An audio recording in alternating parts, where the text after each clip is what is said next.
Hello everyone and welcome to 1 Hour Gameplay channel. Today I'm going to tell you about the new cozy MMO called Palia, which I recently played because I got access to the testing. Right away, I want to tell you now that I expected a lot more from the game, but I didn't quite understand why.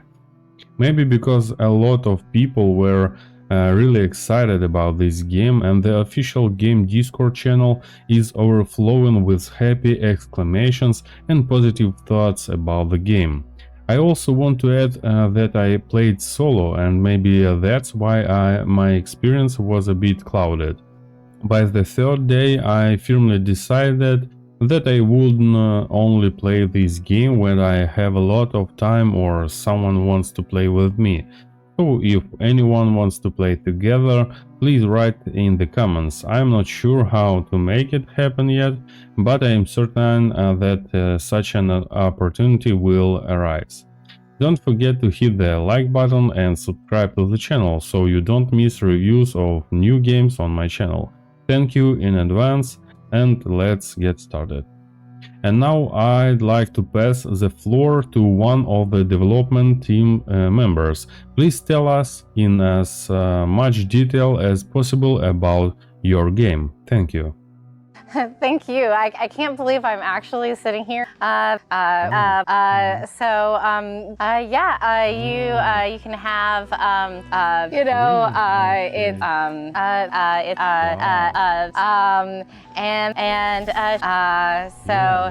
there's this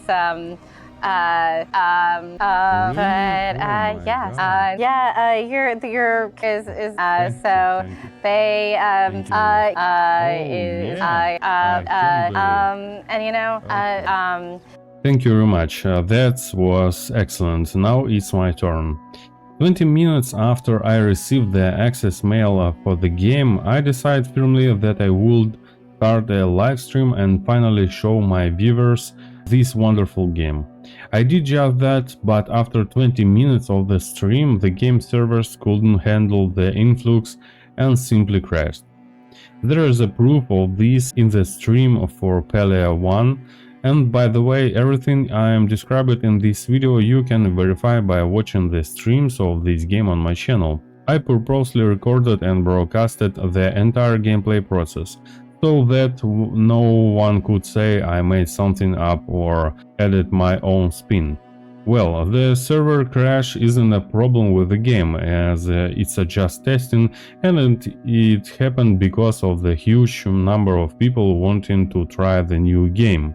In the first 5 hours of the game, everything was completely fine for me until I realized what the whole point of the game was, and it can be interpreted in two ways. The first way, the meaning of the game is to building your own personal town on your plot and get all the available furniture for maximum customization of your property.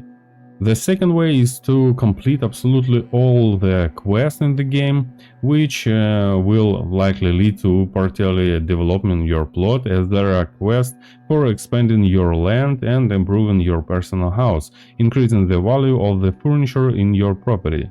And it's the case, naturally improving relationships with all NPCs to the maximum and possibly even forming romantic relationships with some of them. Let me tell you what I like and didn't like and my feelings after about 50 hours of playing this game. First, the game's graphics design, it's really good. Pleasant colors without unnecessary bright tones or dark spots. Second, the behavior and animation of characters and the environment in response to your actions. I'm talking about animals, insects, and the interesting gameplay when using the oven and cutting ingredients for future dishes. Third, the game's story is generally interesting and makes you want to know more about it, but I never got to know it fully because I got tired of playing. Fourth, the freedom of choice in actions. Here's nobody rushing anywhere. There's nothing to conquer and no need to fight with anyone. This game isn't about that at all. You can log into the game once a day to water or harvest your crops, and nothing will be lost, and no one will steal or destroy anything. Even if you are absent from the game for a month, you can always come back and continue from where you left or without any negative consequences. Fifth, I would call this game a paradise for crafters and collectors. There is a large variety of professions you can learn and improve, both individually and all at once. 6. Interacting with other players. Surprisingly for me, I found that I always received an answer to my questions I asked in the game chat. And when I needed a partner for gathering rare wood, I immediately found 2 people with whom we quickly collected the necessary amount of wood, and as doing it alone was quite challenging. Lastly, the ability to customize all your property on your plot, starting from the color of your coffee table all the way to the walls and floor of your house. Every detail of your furniture can be repainted in any available color. At the moment there aren't too many shades and colors available, but I'm sure this range will expand in the future. To do this, you'll only need to install the necessary workstation and buy sets of modifiers. That's pretty much sums up the positive aspects of the game. Now let's talk about why I consider Palia a complete mess and what completely ruins the desire to play this junk. The graphics design is nice, but it makes my RTX 3070 works at full power, which surprised me a lot considering the cartoonish visuals on the screen. In the world of Palia, your character can crawl on vines and mountains, glide on a glider which lets you move from place to place much faster, but sometimes you encounter places where your character gets stuck and doesn't want to move until you slightly shift to the side. I don't understand why this happens. A couple of times I got completely stuck in textures, even while fishing, and I had to wait until I could press the teleport home button. It's the only way to get out of such situations, as there is no alternative and even relogging into the game doesn't help. To progress through the game's story, you'll have to spend really a lot of time, because you simply don't know where to get a certain item to open the door. It's a terrible decision to remove any information about fish, resources, items, insects, and more. Most likely the developers want people to interact with each other and search for anything together, but what about those who don't want to play with others? You might say, well, then don't play this game, but I can argue that 90% of the content in this game designed for solo play.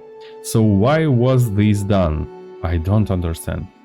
Yes, in Palia you don't need to rush or worry about your ranking like in other games, but that's probably the biggest drawback of this game. Your motivation to play disappears when you build a huge house, level up all profession to at least level 7 or 8. What next? Gather resources to make new furniture? Why? I'm content with those 3 couches and 15 nightstands, along with a bunch of dishes I had to craft to level up that profession. The purpose of continuing the game becomes lost. I don't see any content beyond that. At the moment, there are only 2 locations available in the game, each with different resources: fish, insects, trees, ores, and the like. And to gather oysters meat, or even worse, pearls, you have to run, fly, or climb for more than 10 real minutes. I've never seen such idiocy in any MMO game. And this is just to get some damn oyster's meat. Now, what do you have to do to catch a stingray or a barracuda while fishing? Don't know? Well, neither do I, because no one knows until someone accidentally catch that fish somewhere and share it in Discord or in game chat. There is no information about the location of anything in game. I apologize, there is some information, but only when you have that resource, fish or insect in your backpack, meaning you can't know where to find it. This is so irritating that I can't even find the words to describe it. Now let's talk about the backpack. It's the highlight of this game. At the beginning of the game, you only have 8 inventory slots. Yeah, just 8 slots. Do you know how many types of resources I counted in my storage when I recorded this video? 136 types of resources, man. Just types. And you need to consider that some resources can only be stacked in 10s or 30s in 5s. Plus, there are 2 types of each resource. There are irregular ones and rare ones with stars, and they're stored in different slots of your inventory. So at the start of the game, you can only carry what you gathered within the first 2 minutes after leaving home, and that's it. You have to run back home to stash it or go to the store to sell less needed resources. Why do I say less needed instead of unnecessary or junk? Because everything in the world of Palia is used.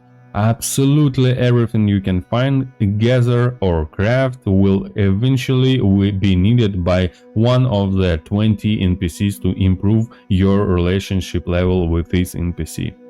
And do you know why you should raise that relationship level? To unlock quests where you have to bring something that's needed by that NPC. And guess what? You have no idea where to find it. Even approximately, it still frustrates me as I talk about it now. Some people told me, read everything the NPCs say, and you'll understand where to find things. Hold on a second, I'm playing a visual novel or some damn MMO that can be played solo. Why should I read all those dialogues? In 90% of cases they are just empty phrases with no meaningful content. And lastly, gold. It's unbelievable how much of this crap you'll need to gather. I get it, you could drop all of other crafts, focus on one, like catching expensive fish and then selling them, or working on your garden and selling crops. I know ways to earn gold, but you need a shit of ton of it. A lot. You can't even imagine how much gold you need to buy all the necessary receipts for tools in every profession, or home expansions, or additional garden plots which become more and more expensive geometrically. So 80% of your time in the game spends either trying to earn gold or finding the what and an NPC wants. The rest of the time you're just running from place to place or going to NPCs to ask what they want this time, because there are no fast teleports or mounts. It's just horrible. You know what's even worse? NPCs don't show up on the minimap. Yes, there is a minimap, but it's completely useless. There is nothing on it. Empty, just a fucking compass. What's the point? Seriously, what the heck? Every time you need to find an NPC, you have to open the map and see where he is. But here's the thing. NPC move around and they also sleep. So not only can they be sleeping when you need them, they can also move to another location, and you can't see them on the map because you can't see another location from first place. You can place a marker on the map, you can share coordinates, you can't do anything. It's just a nightmare. And finally, let's talk about the prices in the shop for cosmetic sets. What do you think of a costume that cost $50? I could buy a top game with that money. Seriously? What the heck? Why is it so expensive and this is even with the discount? I strongly advise against buying anything from this, it's just drain money from players. I get it when a set costs $5, maybe $10 at most, and even then it should be an amazing outfit. But here, what? You telling me you pay $50 for this? Okay guys, what do you think about that? I'm just in shock. If the map works and you can place markers on it, even just for yourself, and if they add information about the locations, about all resources, fish, insects and the like, then I'll come back and happily continue playing this game, because it's interesting, it's really interesting. I might even create content about it. If not, then it's not for me. I don't want to log in a game and waste my time searching for another NPC order just to build in trust and get a quest where I'll have to bring something to them again. It's completely nonsense. That's my honest opinion about Palia. It might not match yours, and I'd love to hear what exactly differs, so write your thoughts about it in the comments, and I'll wrap things up here.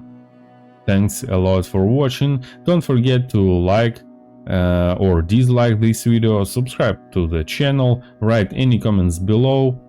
My name is Volodymyr, this is 1 Hour Gameplay channel, I wish you good health and best of luck, goodbye.